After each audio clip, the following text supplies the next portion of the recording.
Welcome to the And She Looked Up Creative Hour podcast. I'm your host, Melissa Hartfiel, and I'm an artist and an entrepreneur. And yes, those two things can go together. This podcast is for the artists, the creatives, and the makers who want to find a way to make a living doing what they love. Hello, everybody, and welcome back to another episode of the And She Looked Up podcast. As always, I'm your host, Melissa, and this week I'm really excited to be welcoming Louise Brogan to the podcast. She is a LinkedIn expert, and before you all freak out that I mentioned LinkedIn, we're going to be talking about how artists, makers, and creatives can use LinkedIn. And Louise is one of the most approachable LinkedIn experts I have ever come across, so I'm very excited to welcome her to the show today. Hello, Louise. Hello, Melissa. What an introduction. Thank you so much for inviting me. Yes, you have the distinction of being the first non-Canadian guest on the show. So that's So for those of you who are not familiar with Louise, she is a LinkedIn consultant and trainer out of Belfast, Northern Ireland. So we get to listen to her lovely accent today. She works with entrepreneurs, small business owners, and organizations in Europe and North America who want to use LinkedIn for their businesses. She is also the host of the podcast LinkedIn with Louise, and she is a sought-after speaker. You can find out more about Louise and the services she offers at her website, louisebrogan.com, and we'll be talking a little bit more about that before we let her go today. But welcome to the show. I'm excited to be talking about LinkedIn today. I am as well. And before we get started, I have to talk about my Canadian connection. Oh, okay. Yeah, so I don't have any Canadian relatives, I think. But when we were kids, my uncle and aunt, so my dad, well, they're my dad's uncle and aunt, lived in Michigan. And we used to fly to Toronto every summer for about 6 years. And we'd travel into Toronto and then travel down to Michigan. And we used to go to a wee town on the border, I think it was called Windsor, yes, where they sell fish and chips. The Windsor area, and Michigan and Ontario are neighbors. They share a lake. So that's why. So I love Canada and Canadians, and yes, that's my little Canadian connection. Flying into Toronto and going to Windsor and then across into Michigan. There you go. We'll make you an honorary Canadian. So I am really excited to have Louise here. Like I said, she is one of the most... LinkedIn, I know for a lot of us in what we do, can seem a bit corporate, and we'll talk about that in a little bit. But Louise is somebody who makes it very accessible and even fun, I would say. You certainly have a lot of fun. It comes across whenever you talk about LinkedIn. So I think this is going to be a good conversation because I do really believe that a lot of us in the creative fields are leaving a lot of opportunities on the table by not being on LinkedIn. So we're going to get into that. But the first question I ask everybody who comes on the show, Louise, is did you feel like you were creative as a kid? What a great question. So when I was a child, I was always outside. Like where I live, there was a lot of construction of new houses. So when my parents moved here from inner city Belfast, there's a lot of houses being built all over the place. And I was hardly ever in the house. I was out running the fields, playing in foundations of building sites and generally messing about. Was I creative? I don't think I was particularly, but interestingly, my friend Claire, she used to record. She had a little tape recorder, and used to interview me in her bedroom on her little tape recorder. And she grew up to work for the BBC. Oh wow! So that was fun. I would have done stuff like Play-Doh and things with my hands rather than. I was definitely not artistic. That would definitely bypass me. But yeah, more making things. That's creative, though. Yeah, Play-Doh, that kind of stuff. And I did have a craft shop, actually. Oh wow! So, I didn't know that. That's cool. Yeah, we're like, well, you must have been like crafty, Louise. And I was like, no. My younger sister very talented. She has an eye for things. She's actually now a photographer, but when, say, 15 years ago, she got really into scrapbooking, which I know Canadians would, people over here wouldn't necessarily know what scrapbooking is, but Americans and Canadians would. So she got into scrapbooking, card making, and I saw this as an opportunity to start doing card making classes. And we had a scrapbooking monthly subscription. We called the business Cleo Crafts after my dad, because he passed away and I wanted to do something, and I started this business and dragged her into it. She was the creative arty person. I was very much, yay, what can we sell? What classes can we host?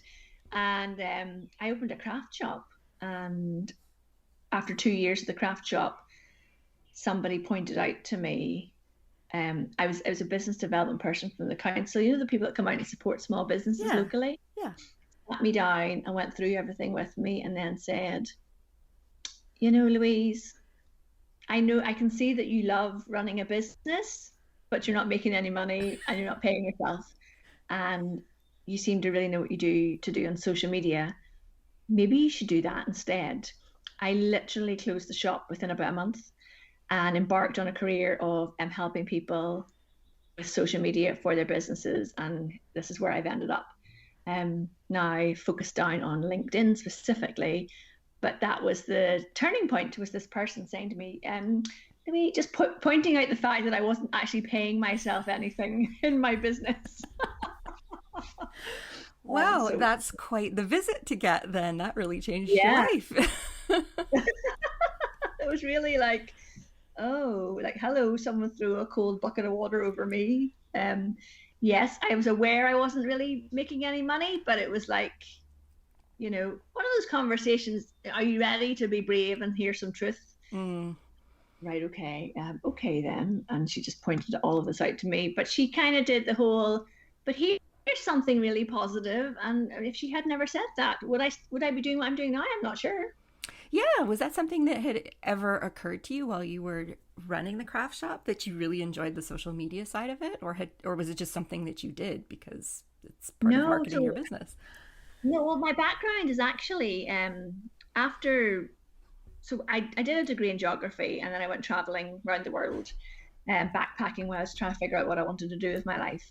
And I came home and I did a master's in computing, because I've always loved computers and tech and online stuff, even when I was like a teenager back in the early 90s, when people weren't really using computers for anything less in IT.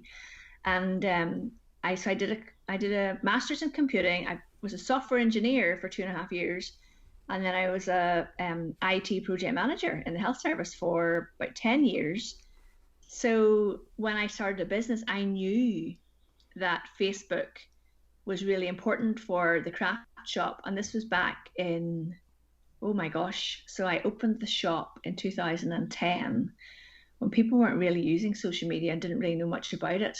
And that's where this woman said to me, she says, you understand how to use Facebook, and most people in small business don't, especially then. And quite honest, they still don't really today. I mean, I just got a call today from somebody saying, oh, we need social media. Do you still do this? And I was like, well, I just do LinkedIn.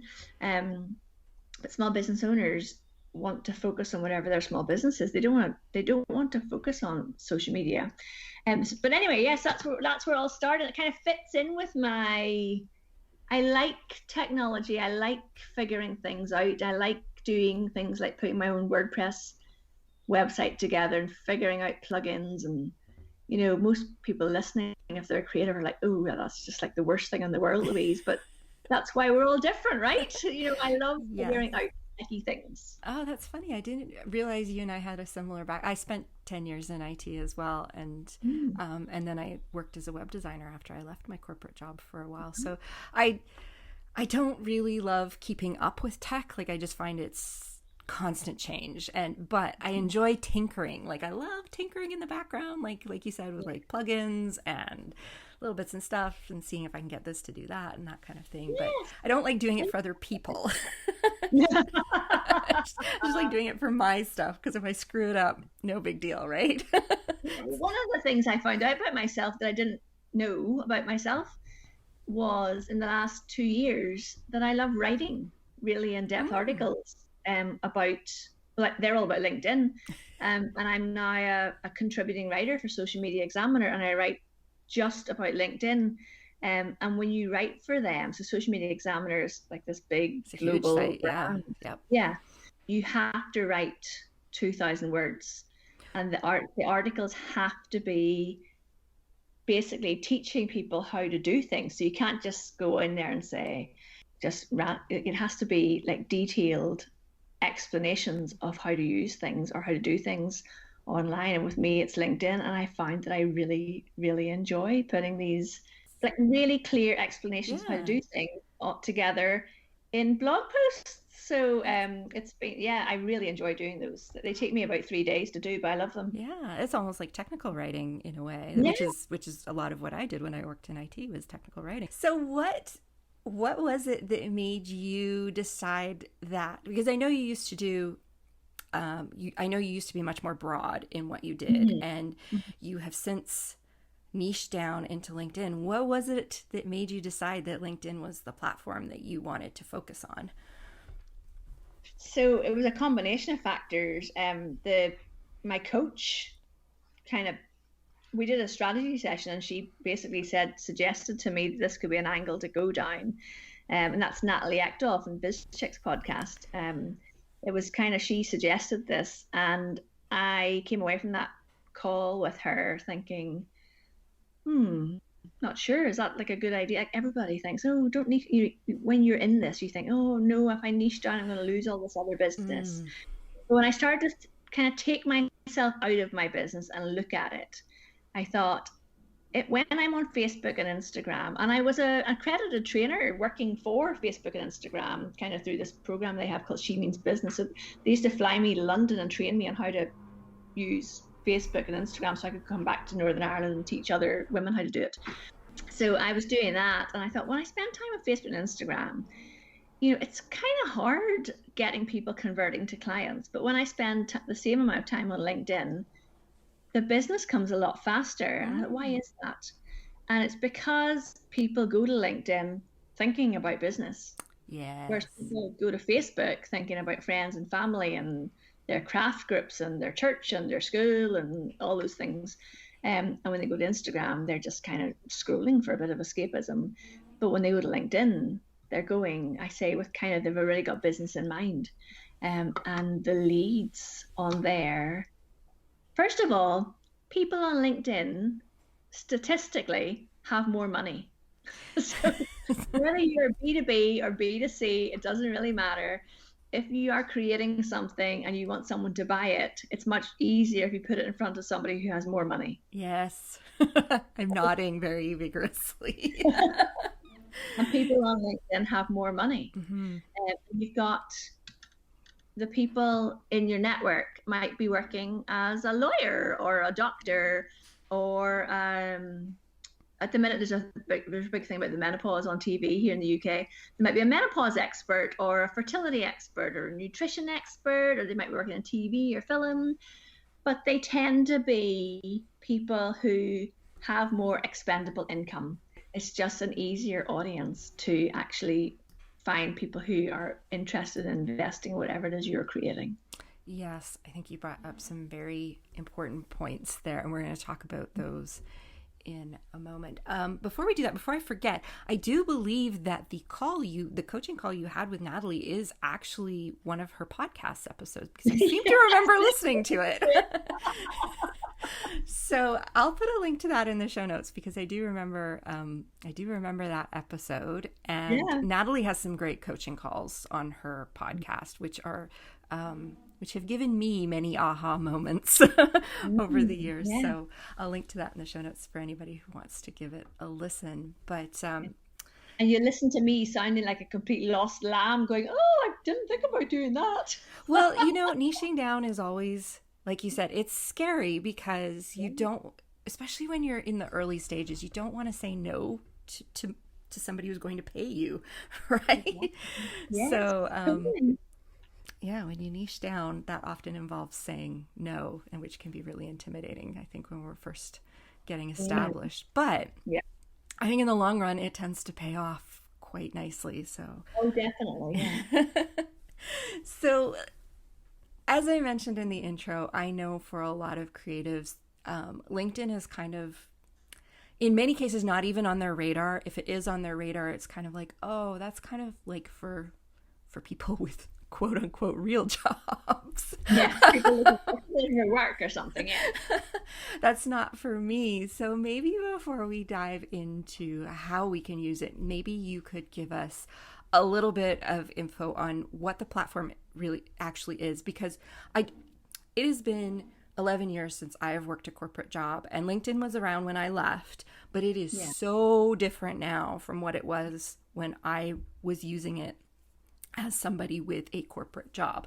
So maybe if you could tell us a little bit about what it is and how it's different from other social media, or is it even really social media? I'm not even sure if you would call LinkedIn social media. Oh, I definitely would call it that. Would you? Okay. Okay. Yes. Oh, definitely.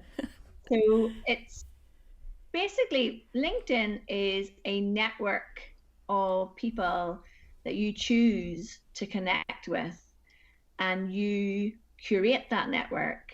And how I teach people to do it is to build a genuinely interesting and valuable network for yourself, so that when you go to LinkedIn and log in, the people in your network and in your newsfeed are the people that you want to engage with and have conversations with and be social online with. And it's definitely smaller than the other platforms, but it's growing like at such a rate. It's at the start of the pandemic, so January 2020, it had about 630 million users, and now it's got about 730 million users. So that's a massive leap in a year and a half. And they've even created a profile called LinkedIn Creator, because they recognize that there are people who are creating, sharing content on there, who are really what has driven the change on LinkedIn. So it's not just people posting jobs and looking for work. It's people connecting, sharing content, engaging with that content. And it is a brilliant opportunity for you to get known as an expert in whatever it is that you do. And I'm thinking about a lady in my LinkedIn network in England who is a children's balloon modeler. And she, the person who goes to kids' parties and makes animals out of balloons. Oh, how cool. Yeah, that is what she does. And LinkedIn is her top platform. Oh, wow. I'm just thinking, like, you would never in a million years expect to find somebody like that on there. But the minute you said it, I am thinking of all the ways she could be, corporate family picnics and all that kind of stuff, where like there would be so many opportunities on there for her. But you think about someone who hires a balloon modeler for their kid's birthday party. Yeah. Well, that person, why aren't they a busy executive? Why aren't they like a really hardworking professional mum who hasn't got time to go off and find this person because they're working 40 hours a week? And oh, look, in my LinkedIn network, there's somebody who does balloon modeling for children's parties. But yes, in the pandemic, she really was able to pivot because people weren't having kids' parties. Right. And she started doing like balloon modeling workshops online. And now she's doing, as you say, she's doing corporate parties, corporate events. And it's been brilliant for her. Now, of course, like a lot of businesses who have a product or service where you need people to be able to meet in person, it hasn't been like, I wouldn't, she's not turned into a millionaire overnight because she's using LinkedIn, but it's definitely helped her business. And she's the perfect example of someone who has got a business where it's much easier to sell what you do when the people you're in front of have that income level that they're able to, not think twice about hiring you for their kids' party, because it's just a really great idea and it's within their budget. But there's loads of people like that. Like I did a workshop earlier this year for UK women working in film and TV. So I have this wonderful kind of side network of people in my LinkedIn profile who are all creating movies and TV programs and like shorts that are going in for award-winning prizes in film festivals, which I find really interesting because it's completely outside my wheelhouse. Mm-hmm. But I love seeing them on there talking about what they do and their excitement about their industry, and that's what LinkedIn is about for me. It's people connect with people. The reason I keep seeing the women in film and TV is because I like what they put on there, so I tend to engage with it. So LinkedIn shows me the next time they post again. Right. So there actually is quite a vibrant creator community on there. Absolutely, yeah. I mean, my network is full of small business owners, entrepreneurs, women like that, more so than people who are working inside big, large corporates. That's not really who my network are. Right. And the people who engage most with me are generally the small business owners, to be honest. Yeah. So I actually want to ask you a little bit more about the LinkedIn creator, because that is brand new to me. I did not know that existed. Can you tell us? Oh, okay. Yeah. Can you tell us a little bit more about that?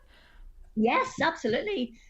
So LinkedIn creator, the profile exists to basically someone who is creating content for LinkedIn. It's a profile you switch on or switch off, and 90% of people have access to switch it on if they want.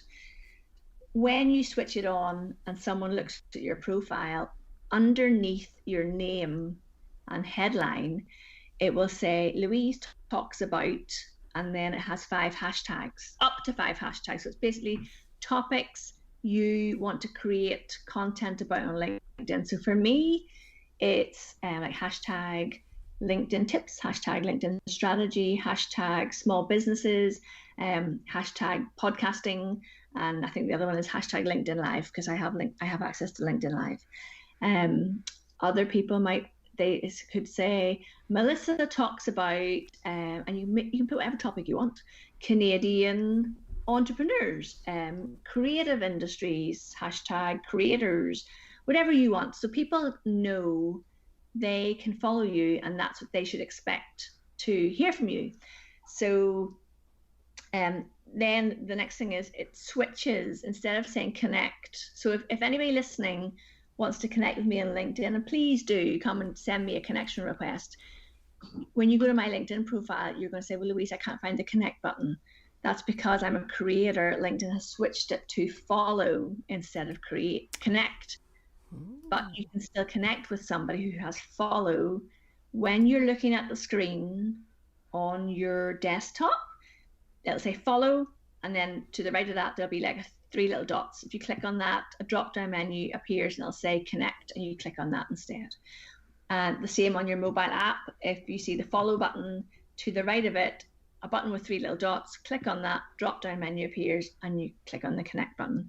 But the idea is that you grow a following of people who want to see your content.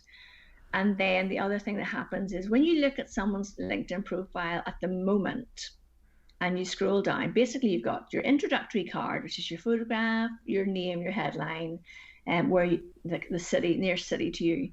Underneath that, you have got what's called the about section, where you write about yourself, basically your LinkedIn summary. But you've also got a section called activity. So if I looked at your profile, Melissa, in your activity section, it would show me the last 4 activities or actions you took on LinkedIn. Now, if you haven't been active on LinkedIn recently, it'll just say, I would have to click on all activity to find your most recent activity. But if you're not a creator, your activity could be things like Melissa commented on this post, Melissa shared this post, Melissa commented on that post, Melissa replied to a comment. With creator, instead of all of your activity, it shows the last 6 pieces of content you created and shared on LinkedIn. So whether that's you've created videos or posts or articles or whatever you've created, that's what it prioritizes over your other actions on LinkedIn. Now, this is a profile that is really for people who are active on LinkedIn. Mm-hmm.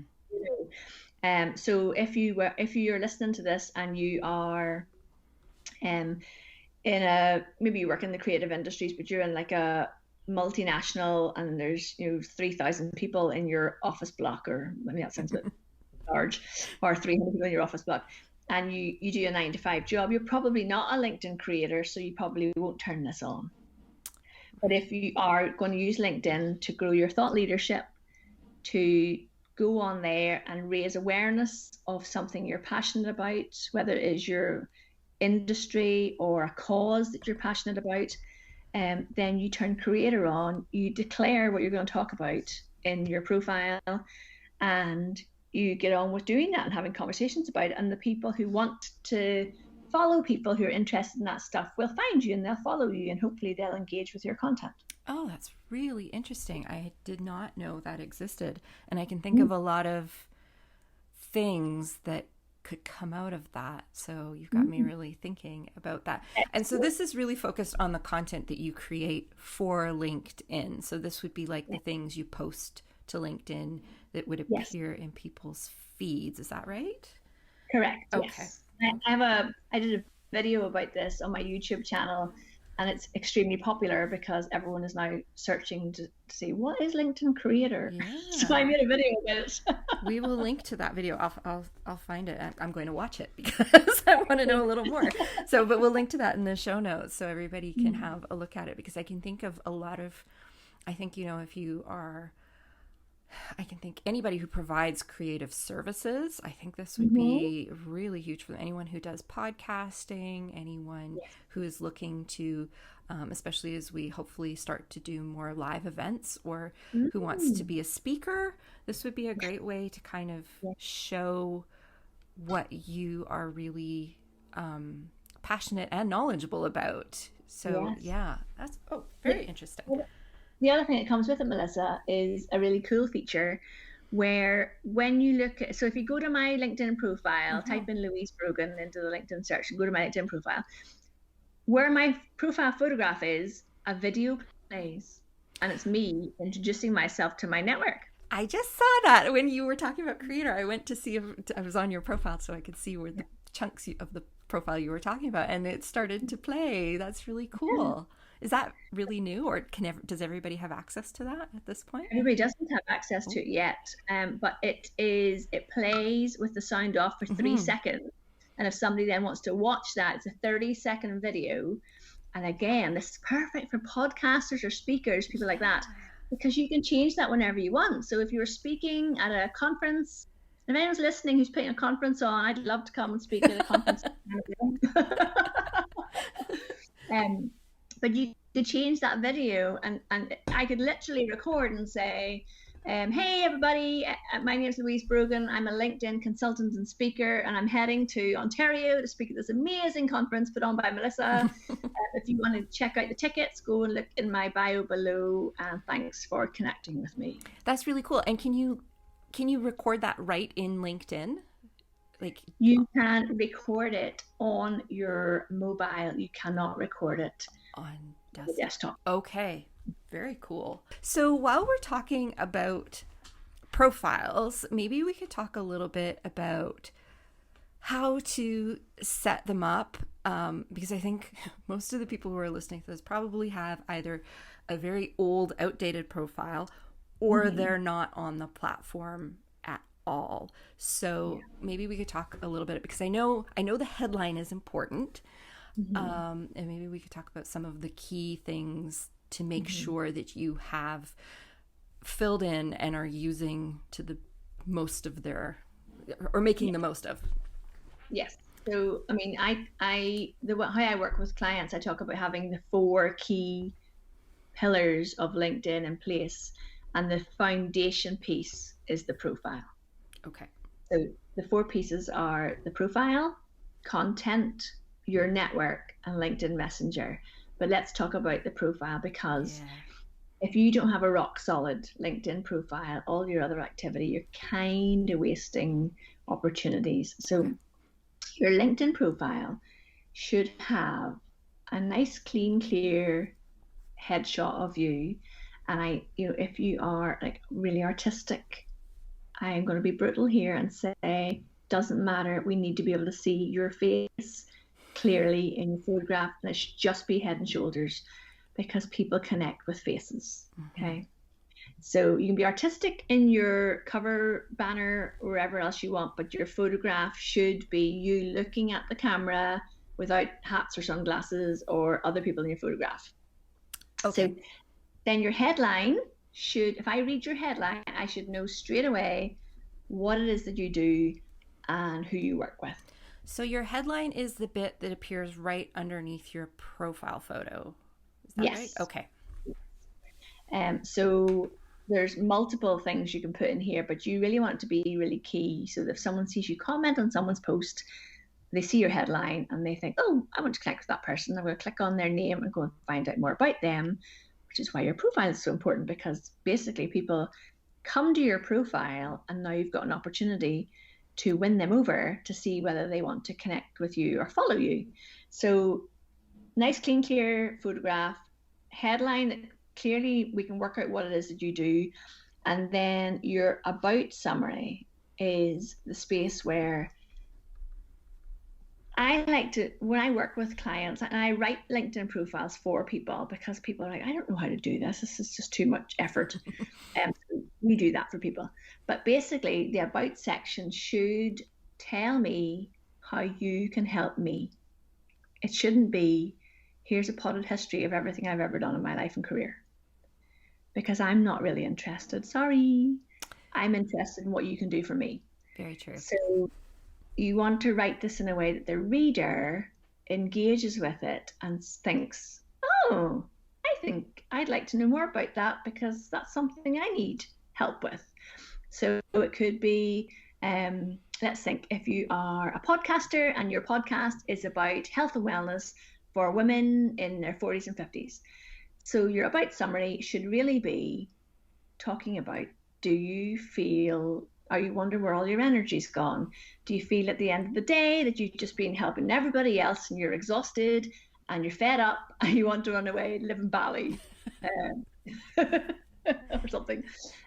Then you say, well, my name is Louise and I do blah, blah, blah, blah. And then you say, how can I help you? And you say how you can help somebody. And then you ask somebody to get in touch with you and say, reach out if you want to chat or just join my network. Really depends, Melissa, on your personality type. You know, if you're listening to me say that and you think, ugh, I'd never say that, then don't say it. Don't be somebody you're not on LinkedIn. So just really tell people how you can help them, give a bit of backing as to why you are the person that can help them with this thing, and then invite them to connect with you. Literally, if people will take action on LinkedIn when you ask them to take action, and if you don't ask them, they tend not to. So be really clear and say, connect with me on LinkedIn, or check out my website here, or whatever, or download my podcast or whatever. Then you've got your featured section, which is where you really want to highlight things that you have done in your business or career. So it could be that you are like, you've won a Golden Globe, or you've taken an expedition up Mount Everest of women in their 40s, or whatever it is that you want to highlight. Put it in your featured section. And then in your experience section, that's more of your, here's the things I've done in my career that give me good stead with my reader and makes them realize that I am the right person to deliver whatever product or service they're looking for. And then your skills section, you want to highlight your key skills. Take out the skills you have from your office job 15 years ago, because you are still getting found for those skills. Yes. So clean them up. Take out ones you don't want to be found for. And then your recommendation section is the bit where you ask other people to recommend you, whether you've worked with them, they've been clients of yours, you've been a client of theirs. you worked on the same team together, but get recommendations from other people. The reason they're so good is because they have to come from the other person's account. So you can't just upload a testimonial on there that someone sent you in an email, or that something you want somebody to say about you. You have it literally comes from the other person's LinkedIn account, which gives it massive credibility. That's kind of like a whistle stop tour down through your LinkedIn profile. And if you are, let's just go with the health and wellness podcaster, if that's what you want to be known for, that should be really clear when I look at your profile. And it should be giving examples of that, and it should be amplified in your experience section, your skills section, so that when someone types in health and wellness for women in their 40s, you're going to come up at the top of those results because of not just your profile, but also your activity on LinkedIn, that you're focusing on those key topics. Okay. Your LinkedIn network and your content. Okay. I am just scrolling through Louise's profile right now as she's been talking about all these things. And I'm just looking at your about section. I love how you have used emojis to break up the text and the headings, because that really makes it feel a little more approachable. And when I say she's using emojis, she's not using them like we would in a text message or anything like that, but she's using them not. but she's using them in a really careful way to kind of show where she's breaking up different sections of her about page, but also almost as like little informational markers.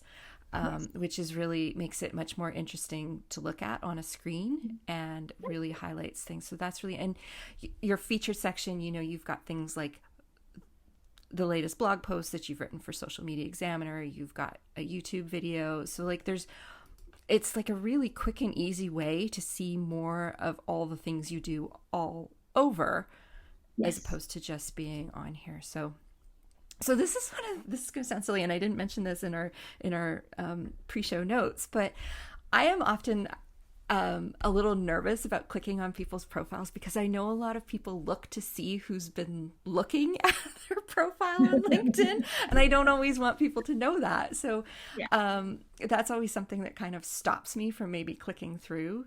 So Melissa, you can set your profile up to view anonymously. Oh, can you? Okay. Yes. I thought if you didn't, okay.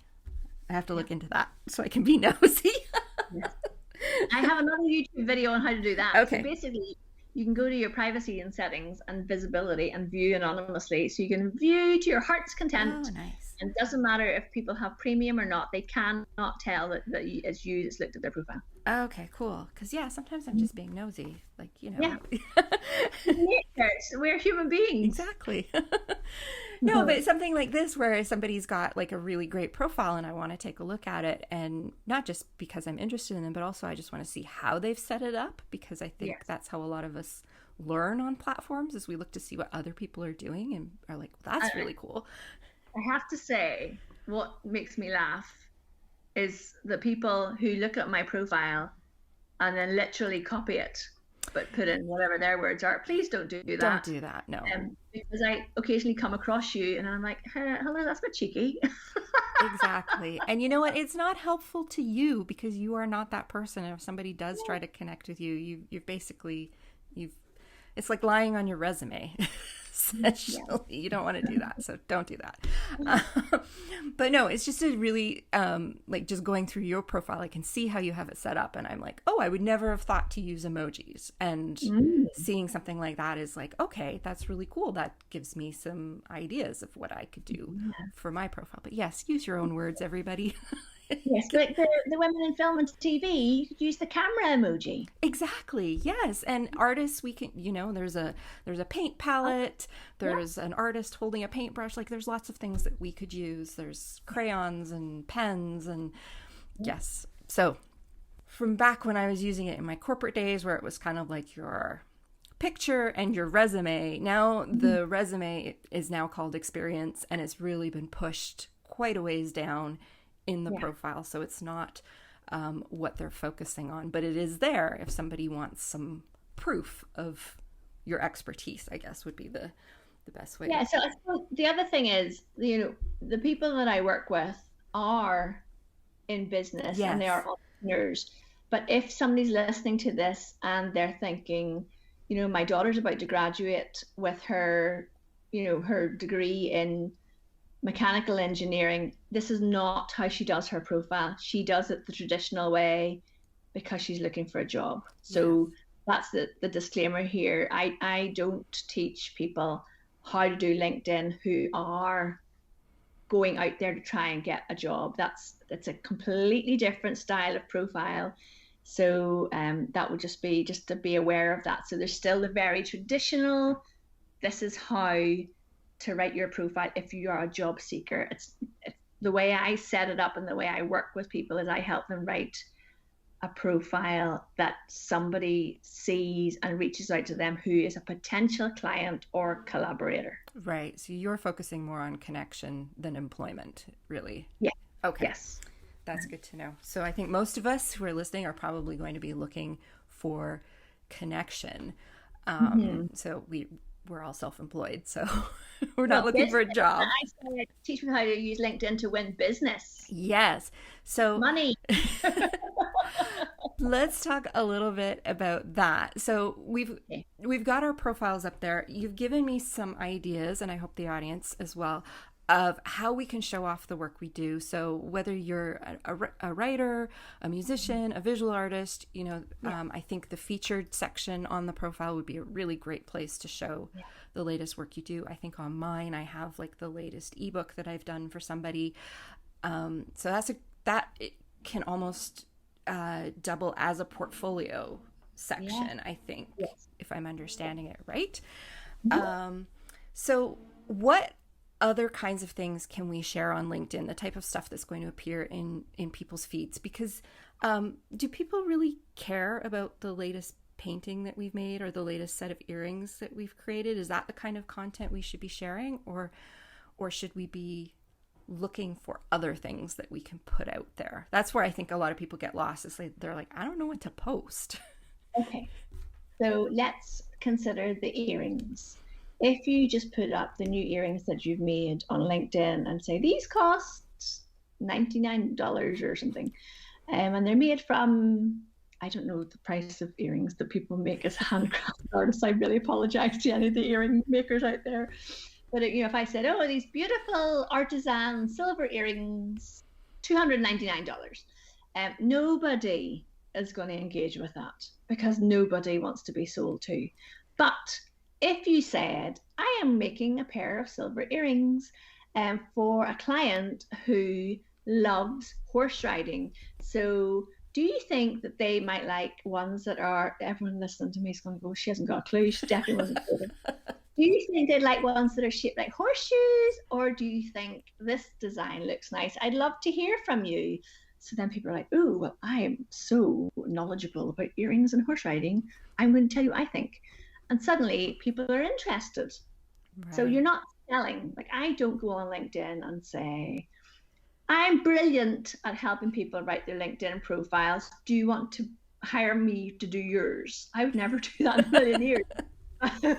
But I might say, did you know that if you have a properly optimized LinkedIn profile, you really need to think about having a featured section and an about summary. And here's 3 things that you should think about putting in your about summary. Have you done that? Or is that something you've considered? And then people read it and go, oh, no, how do I get that? And a percentage of those people will follow me. And I'm consistent. I am consistent in sharing helpful tips and advice, how to use LinkedIn on my LinkedIn profile. So a percentage of people who follow me will either reach out to me directly, or when they're in a conversation with somebody who is talking about needing a pair of silver earrings for their mum's 60th birthday, or a LinkedIn profile for their mum's 60th birthday, which is not happening, they say, oh, Louise does silver earrings. She's in my LinkedIn network. You should go and check out her website. Or, oh, Louise Brogan, she does LinkedIn profiles. Why don't you reach out to her? And that's how you use LinkedIn to get business. You show up and you talk about the things in a way that starts conversation around them, that has interesting conversations with your network. I kind of look at LinkedIn as being like the online version of your favorite in-person event. So if you're a jewelry maker, you love going to those trade shows where people are bringing out, well, this year, this is the new trend. Let's all get together and talk about those things. And who am I going to meet in the coffee lines? I'm going to talk to, that's the person I'm connecting with on LinkedIn. So for me, if I go to an online business event or a conference for female entrepreneurs, I am in my happy place and I'm talking to people and I'm chatting to them. And that's how I behave on LinkedIn. It's the same idea. You meet people at the event, you connect with people, you say, oh, must stay in touch. Let's add each other to our networks. And let's have conversations about stuff we're both interested in. So it's just the online version of that.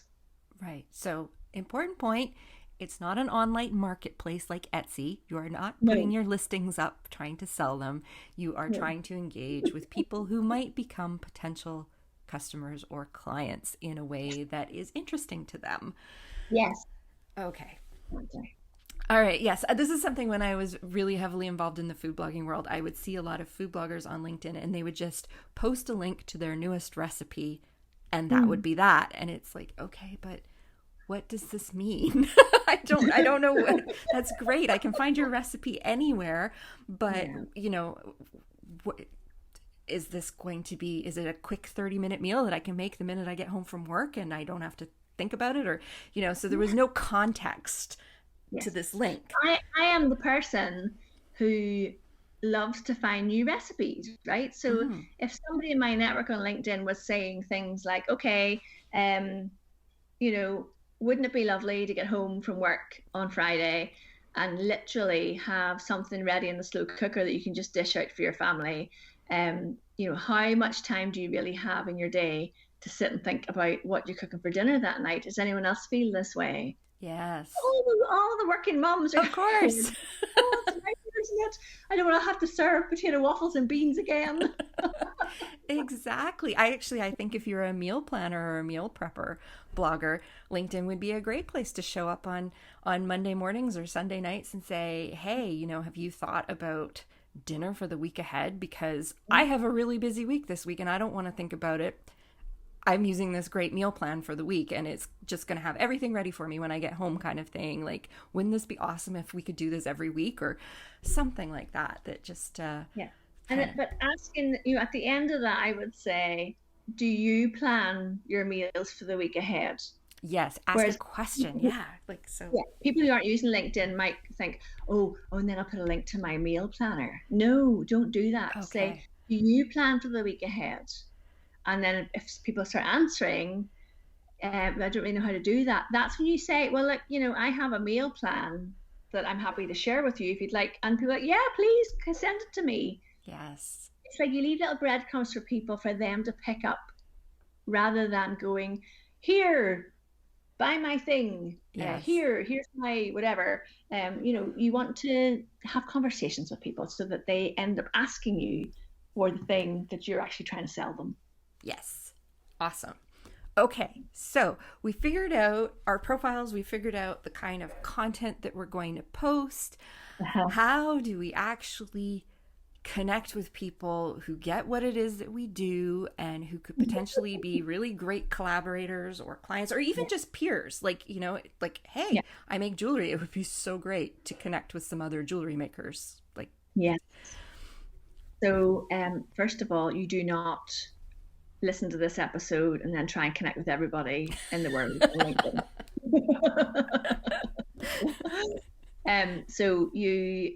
It's really incremental. So I was working with a client earlier today and I was saying, look, you've got to go, there's multiple things to do. You want to, if you're starting out, connect with people you actually know first. Then if you engage with their content, you'll see other people commenting too. They might be interesting to you. If you like their headline, click on them, check out their profile. If you like the sound of them, send them a connection request with a message saying why you're connecting with them. And that starts a whole conversation in the inbox. Then you can do search at the top. So you can type in jewelry designers Ontario, and you'll see a list of people who are jewelry designers in Ontario. And then you just literally connection request. Hi, Mary Beth. I see we're both in Canada. I'm a jewelry designer too. I'd love to add you to my network. Like, why would you not do Yeah, that? exactly. Start doing that, and incremental. LinkedIn have now restricted the number of people you can connect with to, I think it's 100 a week. Okay. I can't imagine connecting with 100 people in a week, because I literally start my connections with messages, and most people reply to them. And how on earth can you have 100 conversations in a 7-day period and do what you actually like to do, which is your business or your passion or your hobby? You can't. Like, I don't want anyone listening to this to think, oh, another social media platform I have to go and spend hours on in order to get business. It's Mm-hmm. not like that. It's, if you put the work in, if you get the good profile, you start building a network of people you're interested in, you post 2-3 times a week maximum. And then you, on the other days, go in for 20 minutes, check out who's connected with you, maybe send them a message, look in the news feed, anything interesting you want to comment on, and then shut your LinkedIn down again, because otherwise you don't want to spend 3 hours chatting with people and not getting any work done. Right. So, but it's all about getting the good, strong foundation, which is your profile, building your network steadily and slowly of people you're interested in, who are interested in you, showing up, posting content. 1% of LinkedIn users share content on LinkedIn. So honestly, if you think other platforms are just full of people doing what you're doing, LinkedIn might be, but nobody is posting content. I did a workshop earlier with a company, and they work in the pharma industry, or work with people who are in the pharma industry. And we were trying to find other people who did what they did, who are sharing posts on LinkedIn that they could comment on. And it was like pulling hen's teeth, because nobody was writing any posts.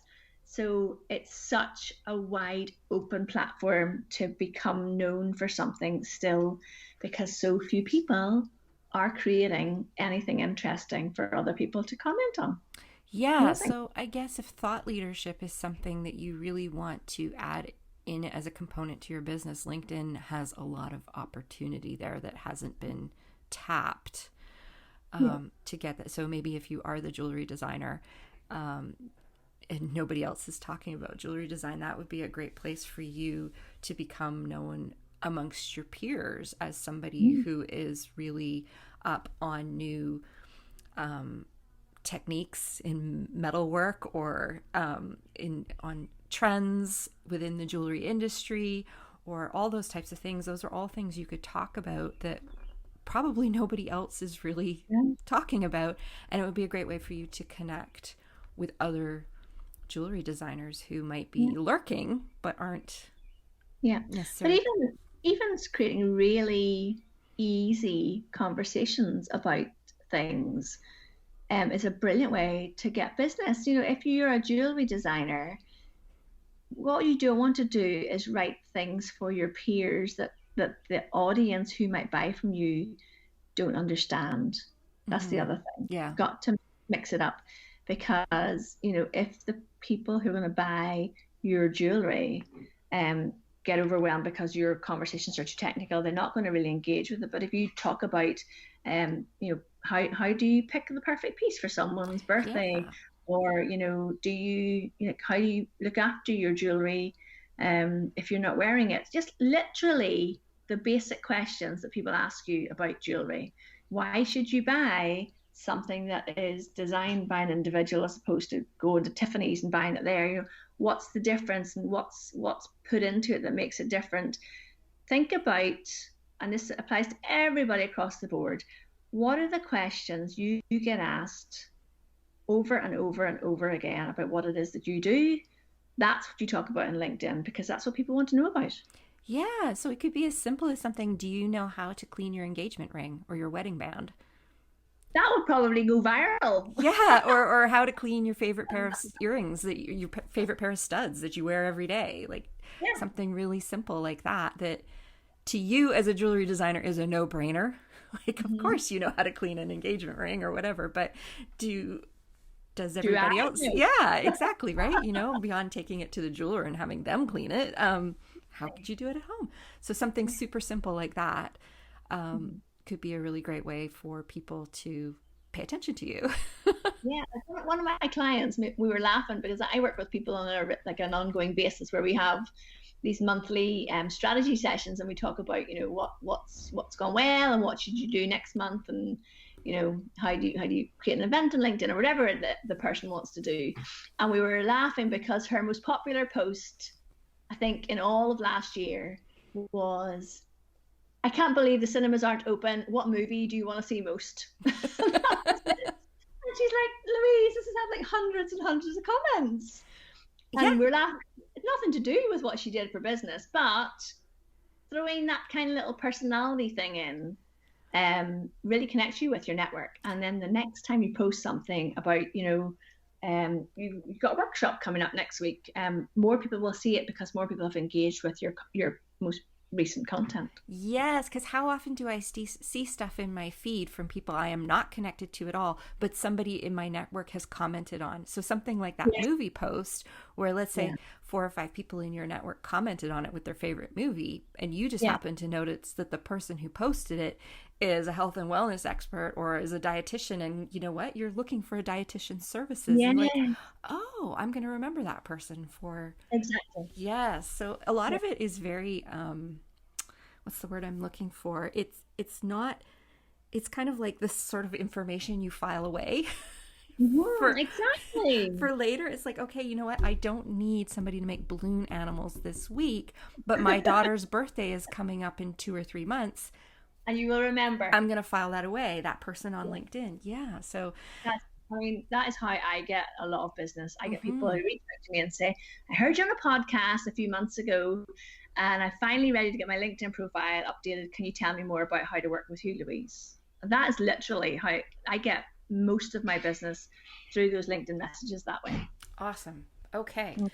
So one of the things you talked about just now was sending out connection messages and connection requests. And one of the things that I really struggle with on LinkedIn is I get a lot of connection requests that are just spam, for lack of a better word. But there are these gems in there too that sometimes, because I don't recognize the name, I almost skip over them because I just assume it's going to be another spam message. Do you have any tips on how to manage your inbox and how to kind of decide if somebody, like, I know when LinkedIn first started, you kind of didn't connect with anybody who you weren't willing to recommend or speak well of.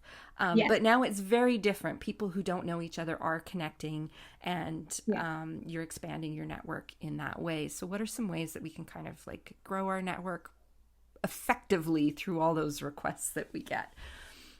So I don't tend to get those spammy requests anymore, which I think is really interesting. And I think what's in your headline can really affect that and who you're connected to. So people who have words like helping or coach in their headline tend to get more of those. People who have CEO or founder in their headline will get far more automated messages from software sales people. That is just my experience of LinkedIn and the hundreds of people I've worked with. But when you connect with somebody, and this is why you should send a message when you connect with somebody, because first of all, you stand out in the list of people that want to connect with you. But if you've got 10 people waiting to be accepted, and you look at them and they, you know, they're people you don't know, they might say, if they're sales people, software sales, I just automatically reject them. If they are, podcast guest expert pitcher people, but if they are a podcast guest pitcher, I probably won't accept them, unless they're like connected to like 2 people that I really enjoy connecting with. You can, like, I will go and look at someone's profile and check it before I accept the connection request. It's a general rule of thumb for me. If they are a female entrepreneur, I tend to accept them. If they are very obviously doing some kind of automated bot message, I flat out reject them. Some people I just leave sitting there until I decide what to do with them.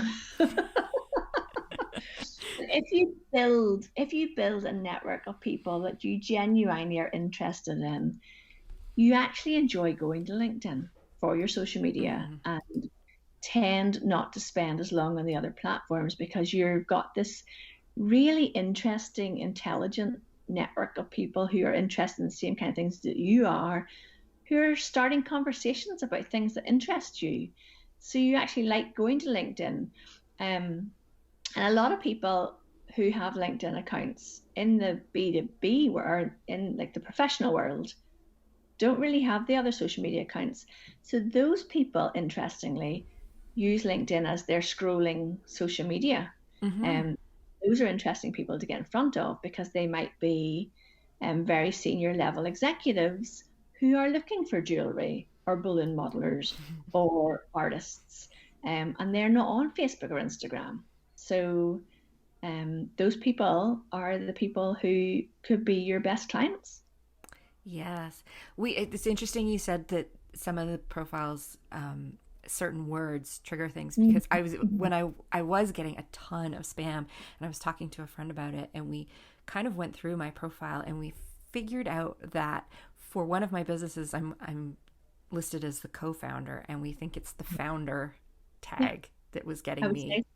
Yeah. So that's interesting. But yes, there are a lot of people who do. Since I've started the podcast, I actually get a lot of podcast listeners from LinkedIn, which is interesting to me. And so since I've started podcasting, I do tune into LinkedIn, I would say probably 2 or 3 times a week, and just do a scroll through the feed, see what's going on, see what people are doing. And it is very different content than what I would see on my other social media platforms. And I actually quite enjoy it. I find it quite interesting. So, I mean, to me, that is really what you're describing there, Melissa, is most people who are interested in LinkedIn.